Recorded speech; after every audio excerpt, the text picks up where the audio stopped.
Mackie opts to sit down and watch. Cathy, Dorin. Cathy defeated Liz 247 to 223, and this is it. She said, "I want to know what it feels like to bowl for that title." I guess she likes the feeling. Opens with a strike and a statement. She did not come light, and I was watching as Dana got to warm up on lanes 9 and 10. Cathy went over to lane 8 and threw some shots, which is tighter. Ball was coming up light. I think maybe that's what was happening to Liz when she would come back to 9 and 10 to start the match. We see that Dana Mackie is an 18-year pro. So far in 1998, she qualified third in Lubbock, Texas, but finished fourth. Then last week in Huntsville, Alabama, finished seventh. And here she is, the top qualifier. So she really has her ducks in a row this season.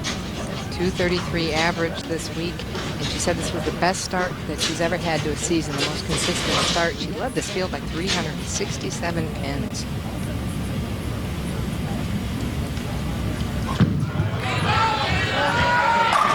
I guess if in 3 events your worst place is 7th, and you've got 2 TV appearances under your belt, that is a great start. Well, this could be a really exciting match. Starting out that way.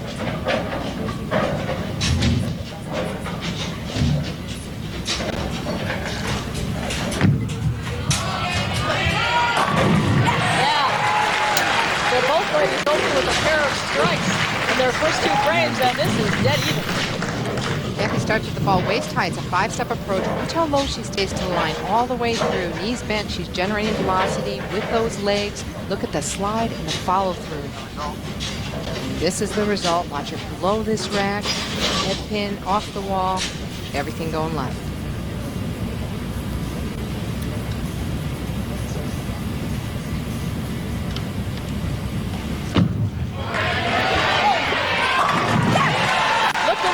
Everything fell. She said, hold it. Actually, it looked like it rolled out. It looked out.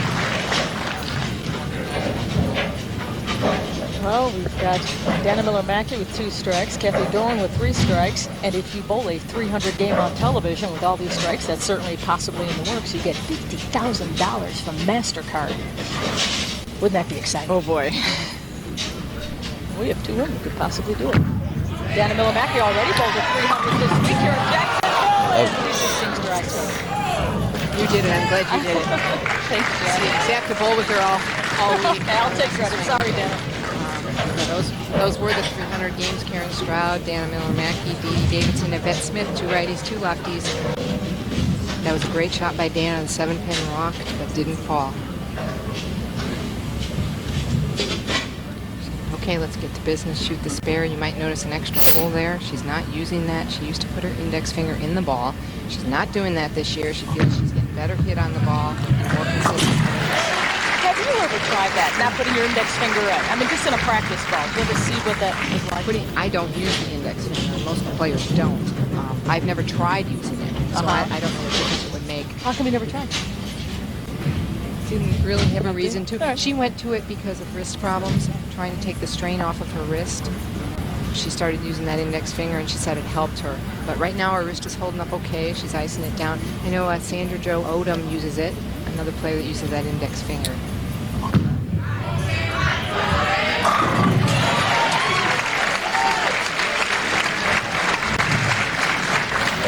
So off the spare, she strikes on lane 9 as Cathy Dorin is up by 11, working on 3 in a row.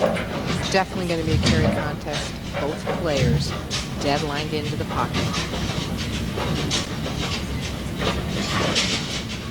Both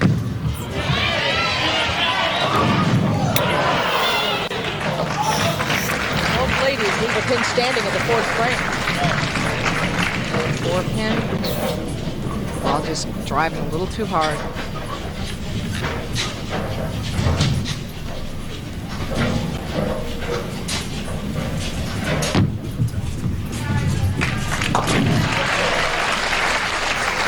Cathy bowled quite a bit this week, and she did a great job on her spares. And I think that changes in the pitches have actually helped her spare shooting a lot also, because she has a consistent release.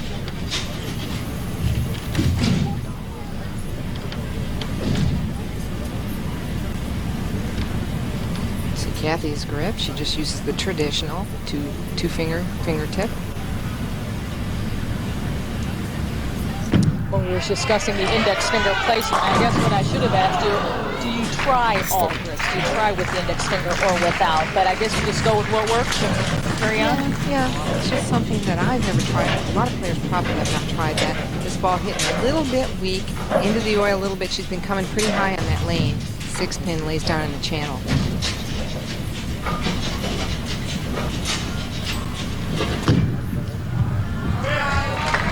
Good night for the 10. Dorin up by 9.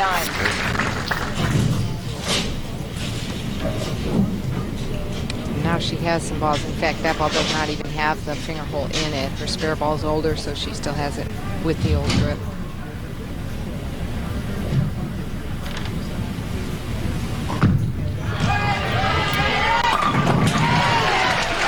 And on a strike, she asked me to mention that Adrienne Miller, her 12-year-old niece, is averaging 162. She wants us to say hello to her. Stand and see how the right foot is forward. She did this to get her hips out of the way. 5-step approach, look at the arm swing, watch the finish position. Optimum level, knees bent about 20 degrees, back about 15 degrees. And that strike was for Adrienne Miller back in altitude.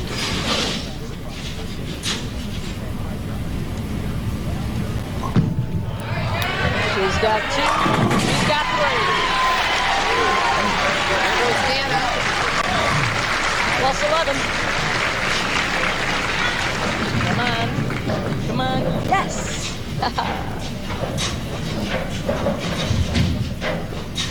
Shot. That was big.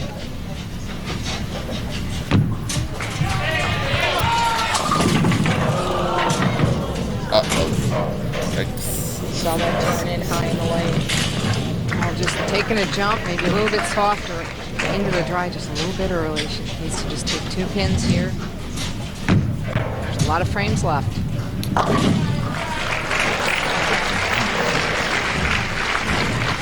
Here's your first shot.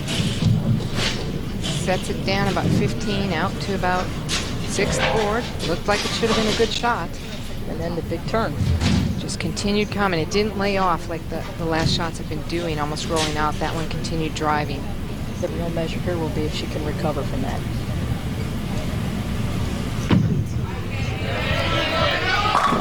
And she does. She settles herself right back down and gets back into the match. Just here. Nice shot.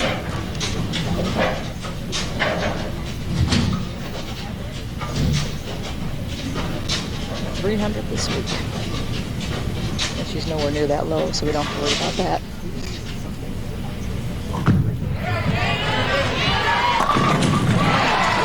Lisa Wagner is keeping our score here. She just marked down her 4th X in a row and says hello to all of her fans.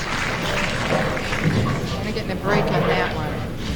Tripped out the 6th pin. That ball was driving pretty hard, but it laid off the 6th.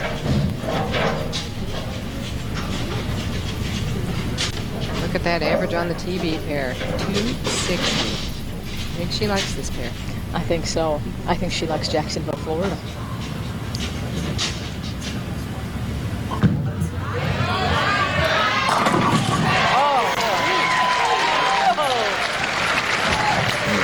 Back up.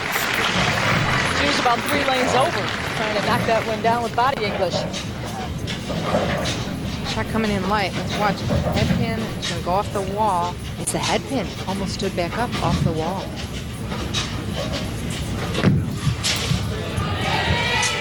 Read it well. Striking. She can shoot is 244.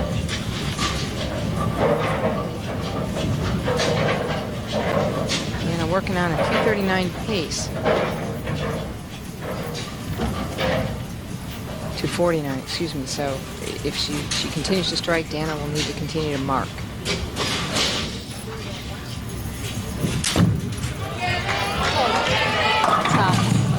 Uh-oh. Looks like she has a real fine line there, and we saw that. We saw that with the bat. We saw that with Lewis Johnson. Fine line for the hook and then the skid.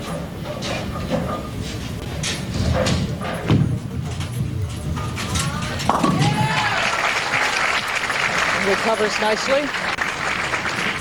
But time is running out.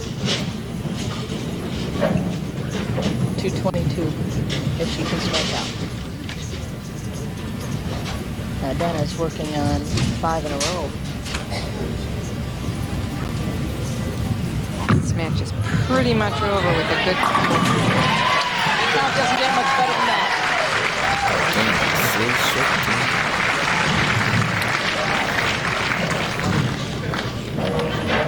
And as she's done all week, up about the 5th board, out about the 3rd board, coming back hard. She really has had no problem with carry throughout most of the week.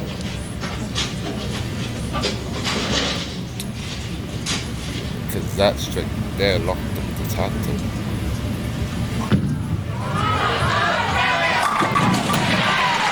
She looked good. Yes, she looked good. Do you realize if it wasn't for the 3rd frame, she'd be looking at $50,000? Yes, and that was what, a 7-pin. We tried to see if they'd pay a portion of it, but we tried that the other week. It didn't work.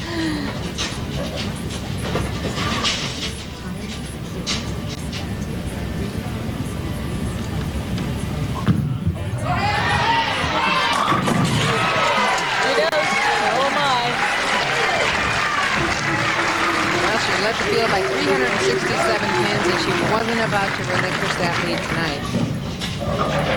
I'm glad she could keep her momentum going.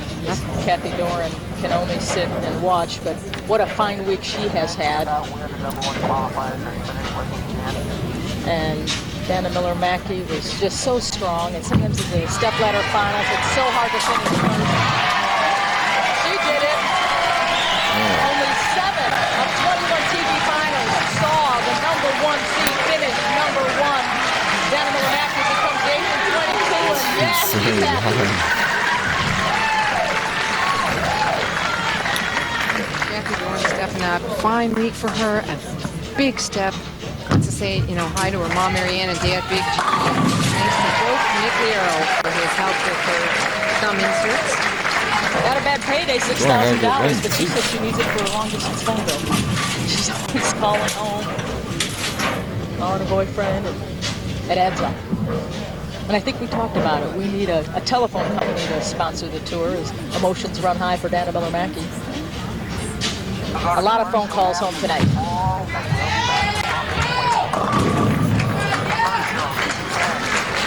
And that almost wraps things up here from Jacksonville, but don't you go away, because when we come back, we are going to talk with Dana Miller-Mackie and watch her pick up that big paycheck.